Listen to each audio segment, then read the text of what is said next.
Hey, you ever been to Chancellor Park? That's where I live. My name is Tavin Dillard, and I live in a trailer park called Chancellor Park, and I mow lawns. I'd like to introduce you to my town. I've been making YouTube videos since about 2006, and then I've transitioned over to other platforms like the TikToks and the whatnot. But here on this podcast, I'd like to clue you into what's going on with me here lately. And this is like the pre-introduction. Now I'm going to send it off to myself for the real introduction. I'm glad you joined me. Bink, bink. Welcome to the Tavin Dillard podcast, y'all guys. Season 1, episode 14. What was scheduled to be the final episode of the first season of the Tavin Dillard podcast, which is like a radio show, like you listen to it with your ears, which means whatever you seeing ain't what I'm seeing, and it ain't what somebody else might be seeing that's listening to the podcast too, because it ain't a visual experience like a TV set or whatever. It's like for your ears, where I'm just telling you a story and then you looking at whatever you looking at, wherever you at today, kind of thing. And the reason I said the way I said it was that it's scheduled to be we done with season 1 after today, this Tuesday episode. But if you've been listening to podcasts for any amount of time, you know I've been telling you that I'm doing a 1-hour, very special Christmas podcast the day after this one shows up. So every Tuesday, episodes show up for the podcast, for Tavin Dillard podcast. Well, the Wednesday, which is going to be December 22, is the very special Christmas 1-hour podcast. And so I've been planning that for a little while, and which I guess technically, I mean, if you're looking at the technical way of it all, that's 15 episodes at once, like back-to-back 14 right now is what we in right now. That's what you listening to. And then 15 is a Christmas episode. But then I noticed, and after that, next Tuesday, it's the last Tuesday in 2021. Why not do one more episode to kind of wrap up the year and wrap up the season?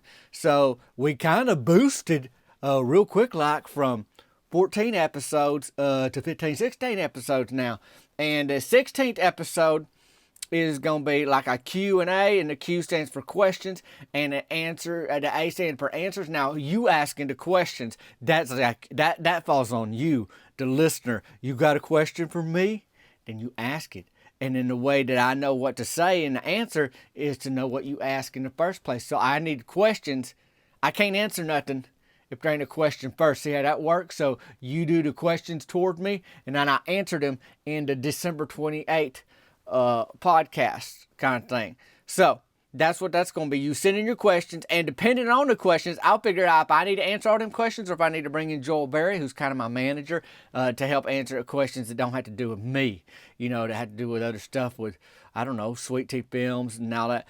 If you want to ask a question, send an email to tavindillard@gmail.com, and then I'll put that in the show notes so you can check out that email address, and then you can email the questions there for the December 28th episodes, last show of the year, and season 2 will kick off the week after that. So that's how that works. I want to thank Wagyu.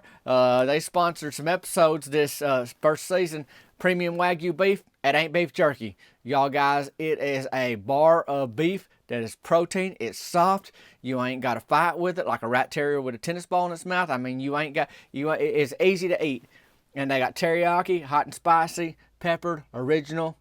Great gift. If it's too late for you to get the gift, just order it and get it for the New Year's, because they good protein snacks on the go. Thank you, Wagbar. A few weeks ago, looking at our numbers, you'd not expect the old Bud's Burger Shed, Team Burger Shed, who's had what I might call a roller coaster of a season, to be in the playoffs. And that's just like life, though. You just don't know what to expect. Like David and Goliath. If you ever heard that story, David's a little feller, and ain't nobody gonna beat Goliath, much less this little feller that come up here. And everybody's scared of old Goliath, but David's like, I don't care. Give me a crack at this feller, kind of thing. And nobody expected him to do nothing. And sure enough, he turned around and did something quick. He killed that old feller and made everybody on his team run. They so scared of him. And he just did it with a rock. I think he grabbed 5 stones. He only needed one, though, to take that fella down. And, he done killed a lion, a bear. Anyways, he was the little fella, the underdog. Nobody expect nothing. Boy, I ain't saying we David and we gonna just slay all them giants, but I'm saying we got underestimated, even by our own selves at the beginning of this season. And, we was chest naked, no uniforms, no team name, no organization, a little bit of chaos. But here we go. Let me kind of set the stage. I ride my bike to them softball fields. Done it all season. I ride my bike just about anywhere I need to go. Can I drive? Somebody asked me, do you drive? Yeah, I can drive. But, if I ain't got a car or a truck, then I'm going to ride my bike. And right now, I ain't got no vehicle. Sometimes I got an uncle that'll loan me a truck. Maybe a buddy might every now and then. But basically, what I do in town, I just got a plan to get there on a bike, whether it's the softball fields, whether it's toting my mower into town to mow lawns, getting to the burger shed, maybe to the Sonic, maybe if I got to go down. I don't take Meemaw to Early Bird Gets the Perm on my bike. Meemaw's too old to be on a handlebars kind of thing. But I have to go to Early Bird Gets a Perm sometimes. But if I'm on my bike, obviously I'm just coming by to check on Meemaw or something. I ain't driving her and picking her up on a bike, but I have had to borrow, a vehicle in the past to get her down there get her hair did, for them appointments she has at Early Bird Gets the Perm. So, anyways, I'm going just like every week to the softball fields on my bike. It's like a silver BMX bike, but it ain't that brand. It's kind of a different brand, what somebody might call a knockoff brand, or a brand that ain't, as popular, but it looked like a BMX. If you just squinting and you looking from a distance, it's what the frame or the body style is, like that way. So if you can picture that in your mind's eye, and that's what I'm on. So when I'm going to them fields, I wear my uniform. It says Buzz Burger Shed on the front of it. It's just a traditional, standard Bud's Burger Shed shirt. But when you wear it on a field, it automatically becomes a uniform. That's how that works. Now, we do have, and I'll put the link to the shirts in the show notes, the Team 2021 Burger Shed shirt, which is different from the regular uniform. It's this season shirt where we got our roster on the back, the positions we played, our overall record, and then obviously it says Team Burger Shed 2021 on the front. And you can check that out. But I'm in my regular uniform, just says Bud's Burger Shed on the front, and then I got my hat, and I ain't got to hold either of them because I'm wearing the uniform, and I'm wearing a hat on my head, but I do have my glove. And I'm a lefty. I figure you know that by now, but if you didn't, then there you go. And there's a couple of ways I carry the glove when I'm on the way to the fields. One is that I just hold it in one hand. Now, I don't mean like wearing it like out of the way, like I'm about to get on the field and catch a ball, like you'd wear it at the softball fields. I mean just holding it and basically riding my bike with one hand. Another way is to sit on the glove. I just put it on my bike seat, but the thing about that is, you can imagine if I stand up, then that glove's gone. I got to turn around and go get it off the street, maybe out of a ditch, or maybe off a sidewalk, maybe out of the street. So if I do it that way, I really got to be focused, steady focused. And honestly, when I'm on my way to a game, especially a playoff game, I don't need that kind of extra thought taking up space in my head. I got plenty of other thoughts rattling around there, and I want to be steady focused. I don't want to be the reason, Bud's Burger Shed loses in the playoffs. These are meaningful games. We done won the first game of the playoff last week, so we excited. Are we surprised? A little bit, truth be told, but we here, we showing up, we having fun. The other way, though, to get that glove there on my bike is a bungee cord, and I can strap that thing to the handlebars or to the seat or to the frame. I can do any of that with a bungee cord. It's pretty versatile is the way I look at it, the way I say it, the way I explain it to you if you're asking me. And that's probably the best option so that I can have both them hands on them handlebars in case I need to ramp a curb, jump a mud puddle, even do a frame stand if I'm really feeling it on the way to the ball fields. Well, this week I was just holding the glove. And I might have been a block and a half from the trailer park when I hit a speed wobble. And I wasn't going that fast. What happened was that I got a flat. So I say speed wobble, that makes it sound like I was just breaking records, like going so fast. But it was really like a speed wobble where the handlebars shake and they jerk back and forth real quick and you don't know if you're going to stay up or lay that thing down. Well, I looked down and I see my front tires flat. And it really could have been anything. Shard of glass, a nail, barbed wire. My own brother could have stuck a screwdriver in it. I really don't know, but that ain't my concern at this point right now, right?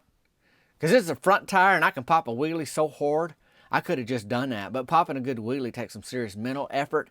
And I'm already thinking about this playoff game, y'all guys. So I just hop off the bike and I walk it to the fields. I'm glad I gave myself enough time. You know, I don't live too far from the fields anyway. It ain't a big town.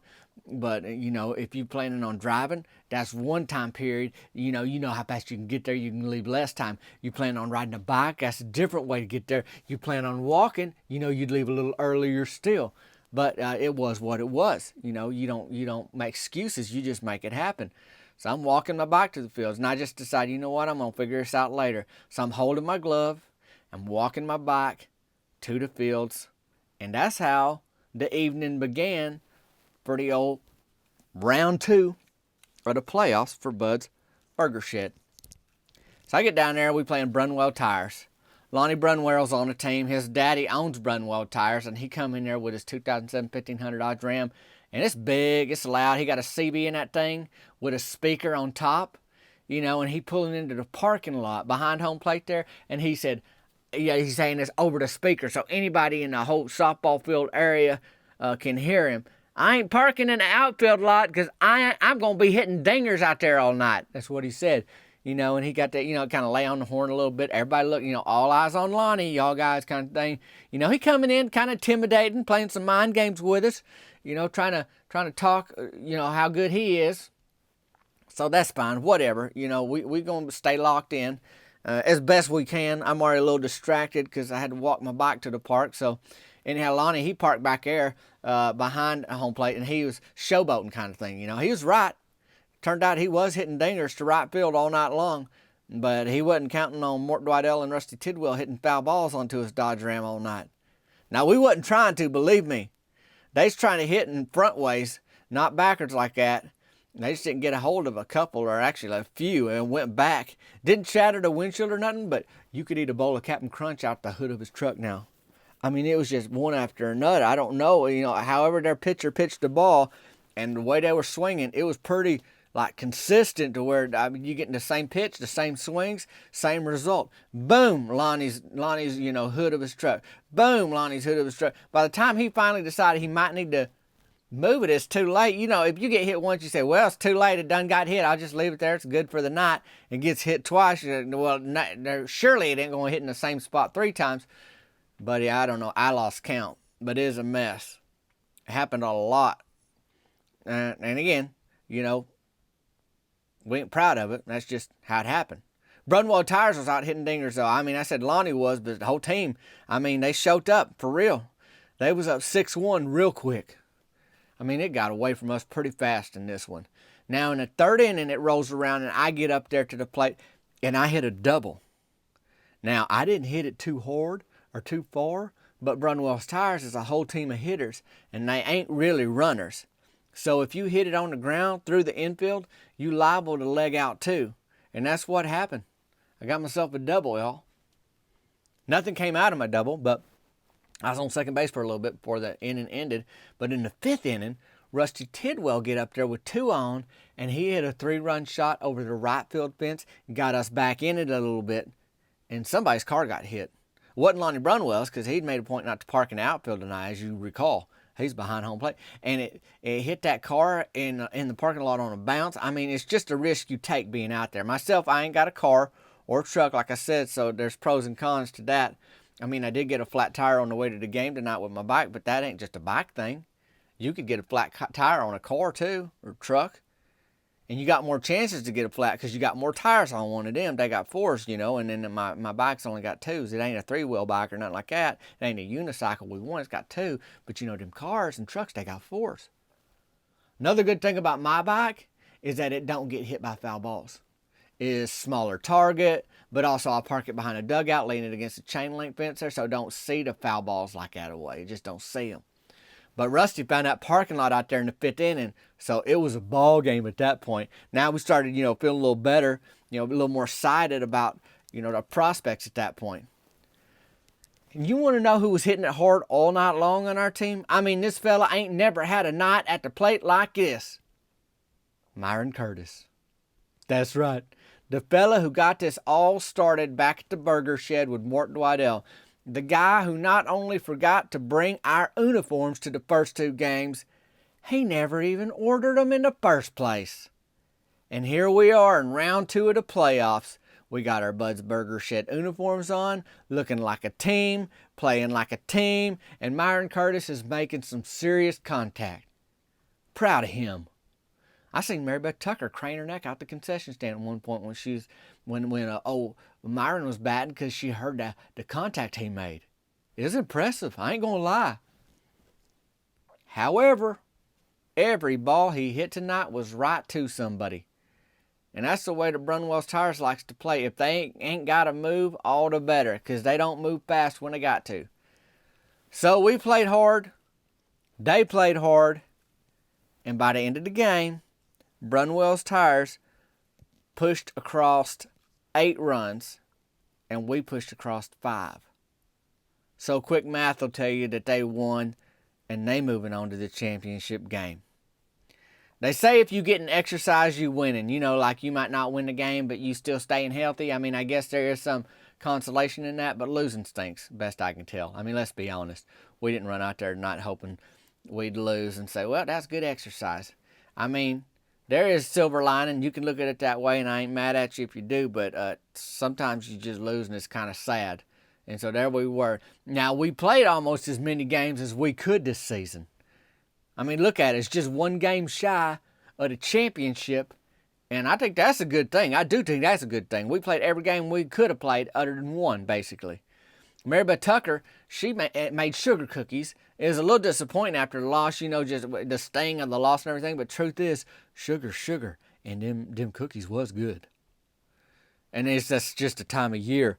I mean, I can't turn a corner, look on a counter, be in a store, be at somebody's house without like a bag of cookies or a plate of some sort of Christmas pastry laying around. I mean, there's a lot of opportunities to, you know, work on my winter body.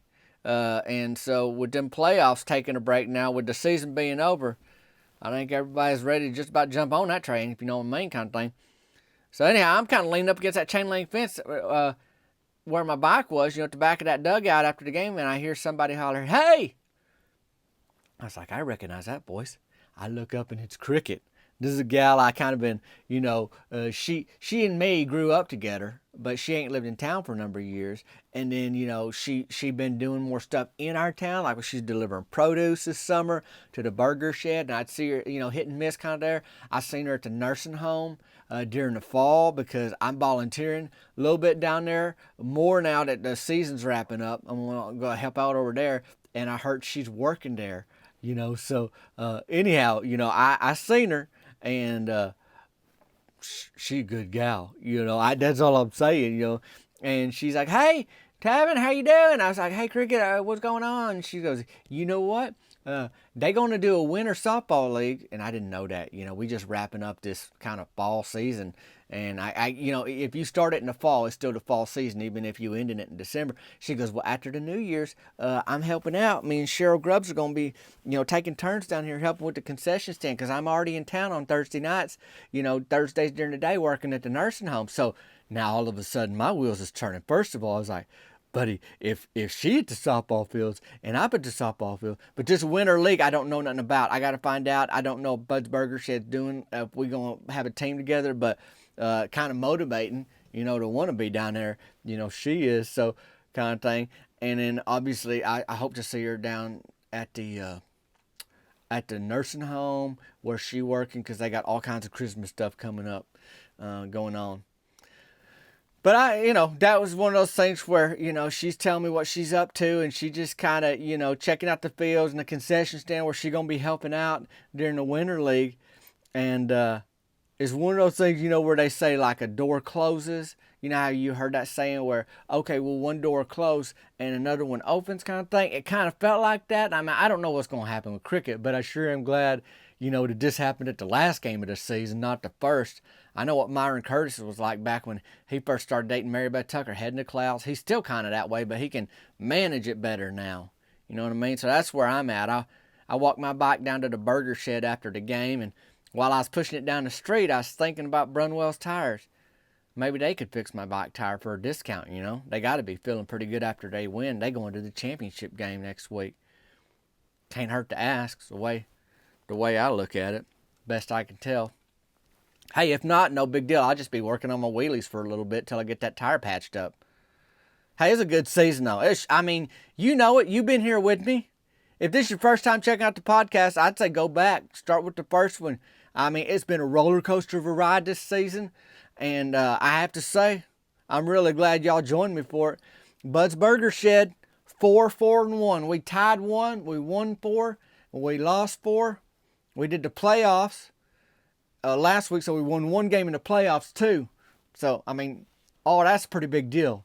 I mean, if you look at it that way. I hope you having a good Christmas season.